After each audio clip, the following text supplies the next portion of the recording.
I'm not the only Conspirituality host whose homeland is infested with douchey bros.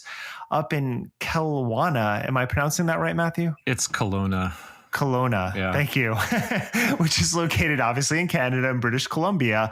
A martial arts and yoga facility known as Flow Academy announced that they will not be accepting any applications for membership from anyone who has received any of the vaccine options for COVID-19.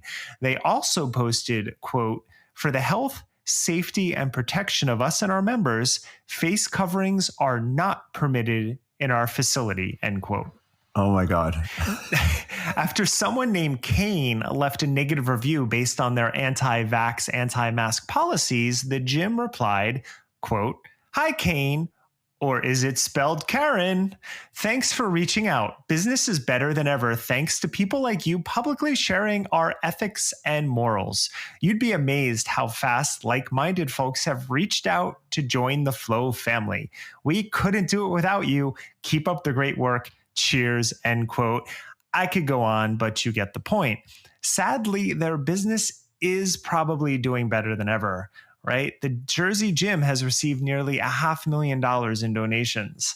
Now, I know how much time and effort my former employer, Equinox, has put into responsibly opening with their safety protocols. And I'm sure most gyms, at least the ones that have been able to survive, are taking this more seriously. But then again, that's really only my hope.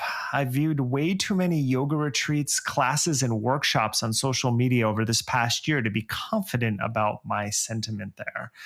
And in some ways, I do get it. A recent survey of 12,000 gym members found that cancellations are higher now than at any point during the lockdown. Over 1/3 of Americans say they do not plan on returning, and gyms really rely on members that pay cash but never attend for their bottom line. Perhaps famously, Planet Fitness had a 90% of their clients who never showed up in a month to the gym, and that's how they were able to offer such a low price. But those days are over. People just don't have the cash for that anymore.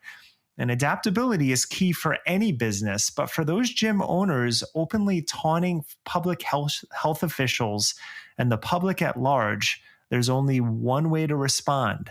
Fuck out of here with that ignorance. It's actually incredible that they flipped it. Yeah. That they're not gonna offer memberships to people who have received the vaccine. And was it in that same statement that they were saying that their concern was about viral shedding, or their concern was about how the vaccine itself had somehow made people infectious? What was the deal there? There was no medical advice or science in the statement, at least not what I read. I read their whole poster, and it was completely a political statement, not a medical one. Yeah, it's owning the libs and creating a reverse vaccine passport, right? And it's also the same thing we've seen with all the conspiritualists in the wellness space. It's, I need to work out. My immune system is so great. I'm healthy. And if you're not working out, that's your fault that you get sick. That's pretty much the line that the fitness bros have towed as well. I mean, it's consistent, and it's kind of like a logical conclusion to the vaccine fear, isn't it? That the vaccine itself somehow makes the vaccine recipient infectious, that they're going to become the diseased person, that they're going to infect the unvaccinated. I mean, it makes sense that it would be completely turned upside down, wouldn't it? Well, yeah. I mean, obviously that makes no logical sense or medical sense whatsoever, but I wouldn't be surprised if that's what they're turning to. Yeah, it's consistent. Yeah, it's consistent. And it's also, I think, probably just a kind of trolling. Like if you're weak enough to think that you need the vaccine, we don't want you here anyway. Although, like, why limit your bottom line like that? Like, there has to be some. They're restricting access, so they have to be gambling that somehow that's going to be beneficial. Yeah, the marketing wisdom of the last several years is that you lose nothing by polarizing. You gain loyalty from your demographic by taking a strong stand and not caring if it offends the people who you are not trying to draw in. And as as exemplified by this new scam that we're seeing, right? The new grift is we're being censored or we're being oppressed somehow through, the requirement of safety measures or vaccines. And so therefore you should send us money. And people do. These guys have raised a shit ton of money by taking that stand. So the gamble pays off.